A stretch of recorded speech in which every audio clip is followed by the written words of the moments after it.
Okay, this week we will review the problems for the last week as well as the problems for this week. So for the last week, we had two problems. The first one, we want to determine the state response of the uniform rigid bar of length L and mass M as shown below. Here you can see we have a system with 2 degrees of freedoms because we have two springs. So we need at least 2 degrees of freedom or two parameters to define the position of this component or this structure. You can consider different coordinates. Here I assumed the deflection of the mass center. I call this x, and also the rotation about the mass center, and I call this one theta. So with these 2 degrees of freedom, I extracted the equation of motion. Here you can see this is the free body diagram. I assume that this mass is moving in x direction and also it's rotating in theta direction. We will have two different forces due to the springs, one due to the spring with the stiffness 2k and the other one due to the spring with the stiffness k, which the force in these springs are results in due to the motion theta and x. As you can see, for this one is L over 3 times by theta plus x because both of them in downward direction. But for the spring with the stiffness k, the force is equal to k times by L over 2 times by theta minus x, because this time L over 2 times by theta is in upward direction, but x is in downward direction. So the direction of x and theta for this spring is opposite, and we need to consider a negative sign for x or for theta. So this is the force in the springs, and also we have one external force Ft. To obtain the equation of motion using the Newton's second law, we need to write two equations. One can be the moment equation about the mass center, and the second one can be a force equation for the mass. So if you write the moment equation about the mass center, we will have a moment due to the spring with the stiffness k multiplied by its arm, which is equal to 2L divided by 3, I think. We can check it. Sorry, it's equal to L divided by 2. This is the length, L divided by 2, and for the spring with the stiffness 2k is this length, the arm, and it's equal to 5L divided by 6 minus L over 2. So we can write the arms and calculate the moment. As you see here, this is the moment due to the spring K with the stiffness K. This is the moment due to the spring with the stiffness 2K. And finally, this is the moment due to the force Ft. It must be equal to the mass moment of inertia about the mass center for this rod, and it's equal to 1 over 12 times by ml squared. So you can substitute and simplify, and also we can write the force equation in vertical direction. We will have a force due to the spring K, a force due to the spring with the stiffness 2K. We have the force, external force Ft, and they must be, the summation of them must be equal to the mass times by the acceleration in vertical direction, which is x double dot. So we will have two equations with two unknowns x and theta, and we can write it in the matrix form as you can see here. To obtain the steady state response, because the external force is a harmonic with frequency omega t, we can consider the response exactly the same. Here we don't have damping, so you can consider the xp exactly with the same harmonic and the same form of the external force. As you see, the external force is F naught sine omega t. So we can consider that the particular response is exactly with the same harmonic sine omega t. I mean, we don't need to use the cosine omega t because the coefficient of cosine will be 0 when we don't have damping in the equation. So you substitute this response in the equation of motion, you will have omega squared multiplied by this vector amplitude vector. X double dot is equal to minus omega squared multiplied by xp. So once you substitute, you will have k minus m omega squared multiplied by the amplitude vector is equal to f naught L divided by 3. This is the vector of the external force that we calculated here. So the sine omega t will be cancelled out, and from here you can conclude that the amplitude vector is equal to the inverse of this matrix multiplied by the vector of f. So easily we can calculate this inverse matrix, and then we can substitute into this equation to calculate the amplitude of the steady state response.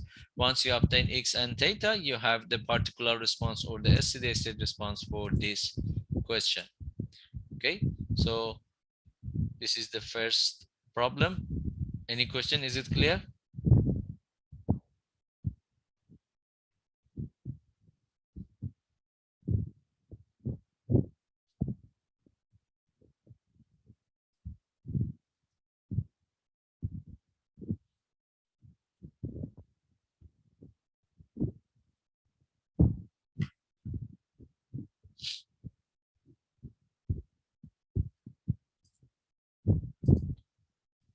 Okay. The next problem, again, we deal with a system with 2 degrees of freedom. We want to determine the equation of motion minus omega squared is because when you calculate the derivative here,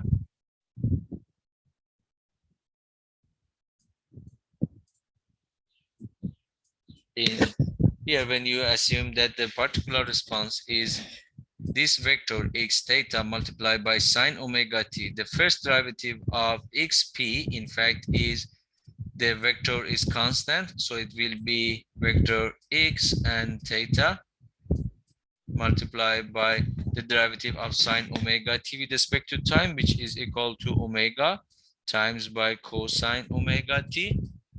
And the second derivative is this term. Again, omega is constant, this vector is constant, so the derivative of cosine omega t with respect to time is minus omega sine omega t, and here we have another omega, so it will be minus omega squared times by sine omega t times by this constant vector.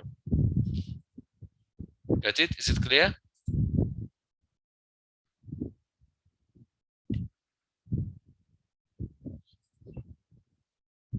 Okay. So in the second problem, we need to determine the equation of motion and the natural frequencies of the system shown below. So here we have a system, as I told you, with 2 degrees of freedom. You can consider the degree of freedom x1 and x2, or x1 and theta, which theta is the rotation of this disk.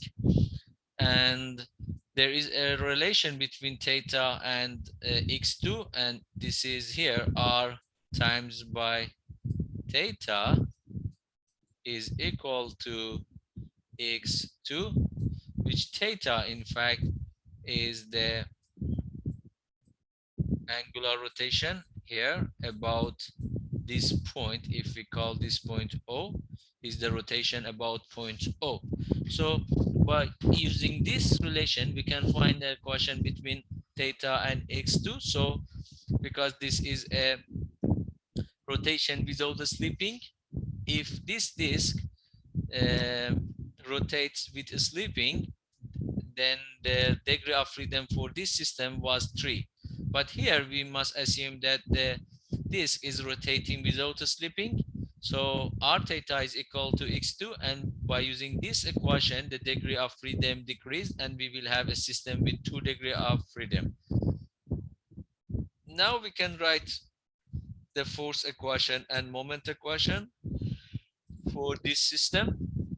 We have one mass, which is subjected to the force due to the spring K with the stiffness K, and the force is equal to K times by x1 minus x2, and it must be equal to the mass m1 times by the acceleration x1 double dot. So for the first equation is this, and the second equation, you can write the moment equation about this point O. It must be equal to the mass moment of inertia about point O times by the angular acceleration. As I told you, because this point O is a fixed point of rotation due to the rotation without slipping, so you can write the moment equation in this form. And when you write the moment equation, only this force due to the spring will create some moment about this point, and it's equal to minus k times by x2 minus x1 times by r, and it must be equal to I O theta double dot. So, and this negative sign is because the moment due to this force according to this direction about point O is in the negative direction of theta. So here we consider one negative sign. And IO, which is the mass moment of inertia about point O, is equal to the mass moment of inertia about the mass center plus the mass times by d squared, which d is equal to the radius of the disk. Now you can substitute and calculate, and also as I told you, the first relation between theta and x2, you can find that theta double dot is a function of x2, so is equal to x2 double dot divided by r. You can substitute into the second equation and simplify, and finally you can write the second equation in the matrix form. This is the matrix form with matrix M and K. And now we need to consider the response to obtain the natural frequencies in this form. X1 and X2 are the amplitudes cosine omega t plus v, which omega is the frequency of the response and phi is the angle phase. When you substitute here, again, instead of the second derivative, or instead of the acceleration, we will have minus omega squared multiplied by x, and here we will have x. So again, we extract this matrix k minus m omega squared multiplied by the amplitudes multiplied by the cosine omega t. It must be equal to 0. So for a non-trivial solution, the determinant of this matrix must be equal to 0. And now we can extract the natural frequencies from the frequency equation. Here you can see this equation is similar to the equation in the previous example, in the previous problem. But in the previous problem, when you find the particular response in the right hand side of the equation, it was not 0. So you could find the x1 and x2.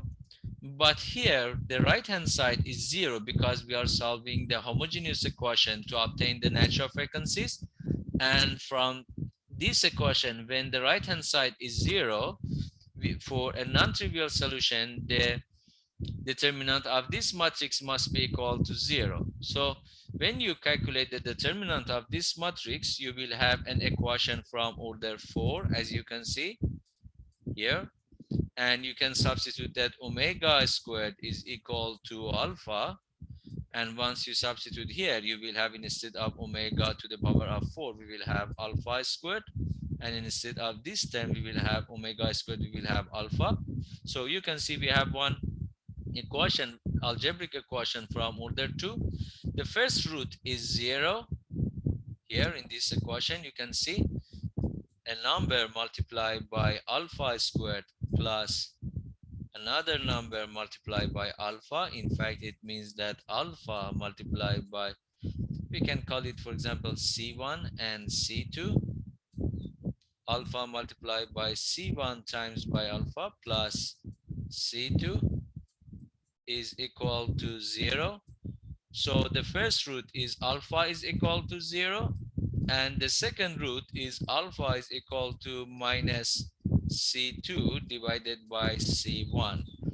And then omega is equal to a square root of alpha, and you can obtain the first and second roots. Here, the square root of 0 is 0, so omega 1 is 0, and omega 2 squared is equal to this term, in fact. So these are the natural frequencies. And as you can see, because we have the first natural frequency is 0, it means that we will have a rigid body motion. It means that this system can start and move as a rigid body. without any vibrating. Okay, so because the first natural frequency is 0. Okay, any question from these two examples? If you don't have any question, we can move to the tutorial for this week.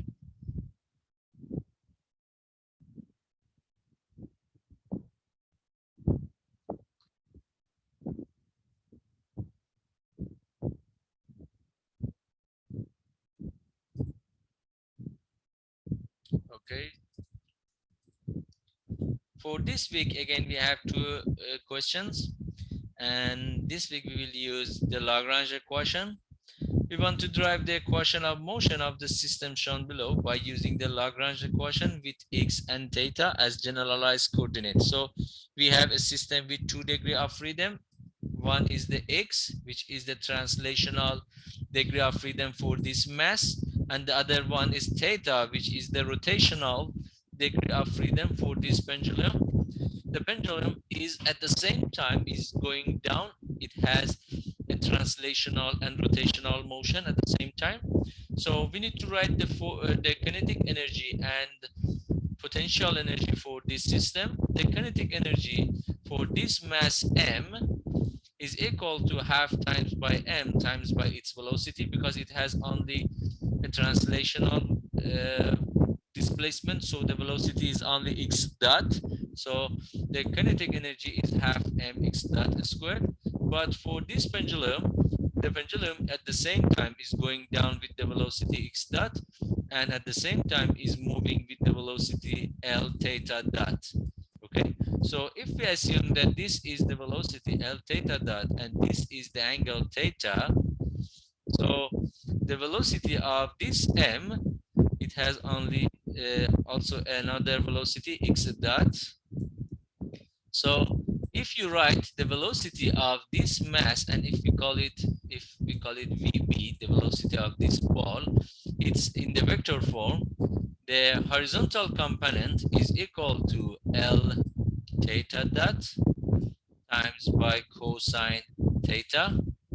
This is the horizontal component. And also we have a vertical component which is equal to L theta dot sine theta. And also we have this x dot in vertical direction, so it will be minus x dot in the vertical direction, j. So this is the VB. We can write half times by mvb squared, the velocity of this ball or of this pendulum, and then we can calculate here vb as I told you, and vb squared, which is the amplitude of the vector. You can substitute and calculate the kinetic energy and simplify this. This is the kinetic energy, as you can see. I simplified this, and the potential energy, which is due to the spring with the stiffness k and displacement x, and also we have another potential energy due to the pendulum. Okay, and here you can see that we consider the pendulum in the weight of the pendulum in the potential energy, but we neglect the weight of this mass m in the potential energy, because this mass m will create some initial deflection, but mass m, the weight, when it's rotating about this point with angular velocity theta, this rotation will not create any initial deflection. Okay, so we consider the mass m in the potential energy, as you can see, and we neglect the mgx, because mgx in fact affect on the initial deflection, and this term will be ignored, but the mgl times by 1 minus cosine theta, which is due to the rotation by theta, is considered. I mean, if you assume that the initial deflection, when we have the initial deflection here, we have one particle m, this mass creates some initial deflection, and also the pendulum in the initial position will create some deflection in x. But for theta, when it starts to rotation, this theta will not create any initial deflection, or it's not appear or it doesn't have any effect on the initial deflection of your spring. So this term will be appear in the potential energy, and we have the theta and mgl in the potential energy for the Lagrange equation. So the next step, we need to substitute into the Lagrange equation. As you can see, we need to calculate the derivative of t with respect to x dot and also with respect to theta dot. We need to calculate the t with respect to x, with respect to theta, and partial of v with respect to x and theta. Once you calculate them and substitute, you can extract the first and second equation, and you need to only do some mathematical calculations. Okay, any question from this example? Is it clear?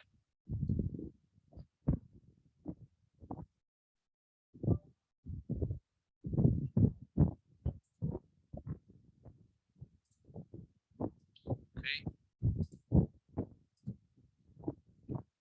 The second problem, we have a system with 3 degrees of freedoms. We want to find the free vibration response of this system. We have the matrix M and matrix K. Easily, we should follow the procedure to obtain the natural frequencies and mode shapes. Here, you can see we need to form the matrix K minus M omega squared. This is the matrix K and matrix M.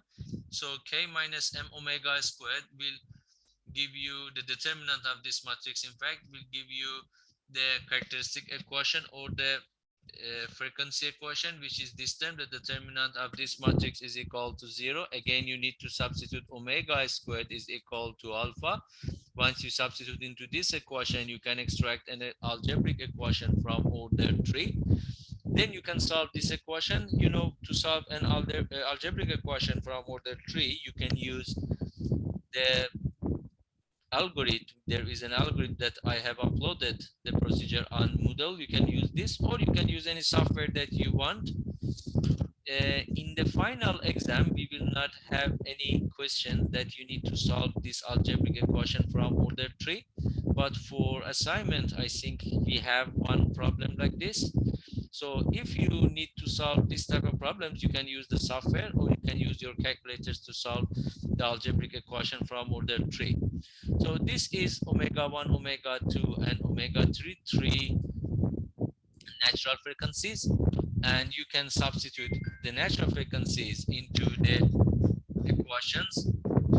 In this equation, when we have, you calculate the matrix K minus M, or this is matrix K minus M omega squared.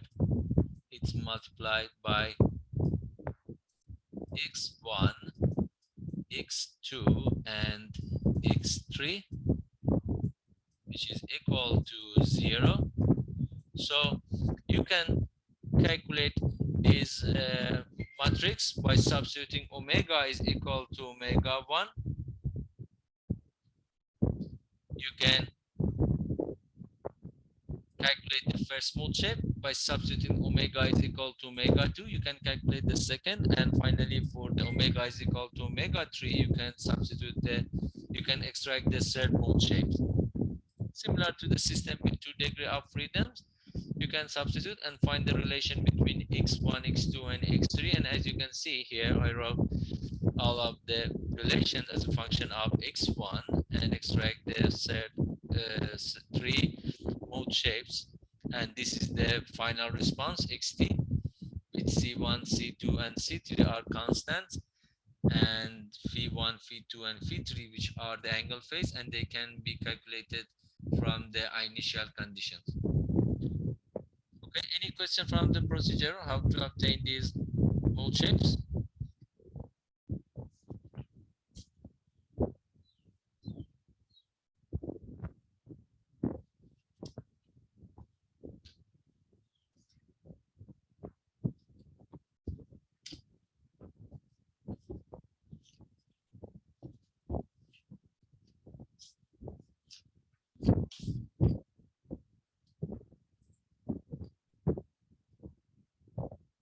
Okay, if you don't have any question, we can wrap up this session.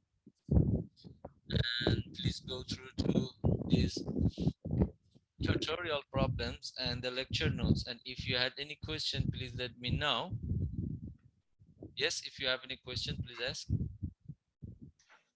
So like in examinations, like there are chances like if we go wrong in the early stages, like, but if our working is consistent, will we get marks, or you will be looking at the final answer? Excuse me, can you please repeat your question? So what I'm saying is like in examinations, Okay. like suppose we did our working and in the early stages somewhere we go wrong. Like suppose we write something else. So will we get marks for the rest of the working, or will it be marked wrong? No, the calculations will have some separated marks. For example, if you want to extract, in this example, something like this, if you want to extract the natural frequencies, if you write the procedure correctly, but your final answer was not correct, for example, the natural frequency is not exactly correct, you will lose only a part of the mark, and you will get the mark for the calculations. Okay, so the final response will only have a part of your mark. And also, if you write only the final answer was correct, because sometimes in the online exam, to be honest, when I give you some questions, the students use some notes or some other friends results, and when they write the final answer correct, but their calculations are not correct, so clearly they are cheating. I mean, they are using some other notes, some other friends results, so they will lose the marks, and they only get the mark for the final answer. Okay, so if I feel that you are cheating, definitely you will lose all the marks. But if you write the calculations correctly, but the final answer was not correct, you will only lose the marks related for the final answer. If you write the calculation incorrect, or your calculation was not correct, but your final answer was correct, so there are some problems, or maybe you are cheating, so you will lose the marks. So every part will have a specific mark, and uh, especially for the equation of motion, as I mentioned, you should write the procedure how to extract the equation of motion. Okay, so it's very important to write the procedure to extract the equation of motion. Okay, clear? Any other question?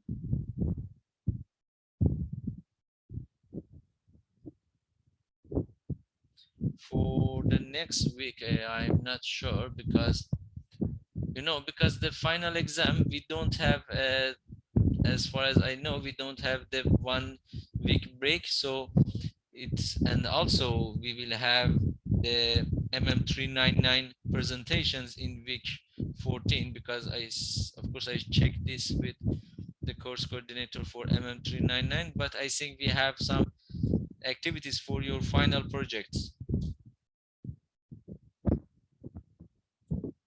You mean you want to shift it to some day before the weekend?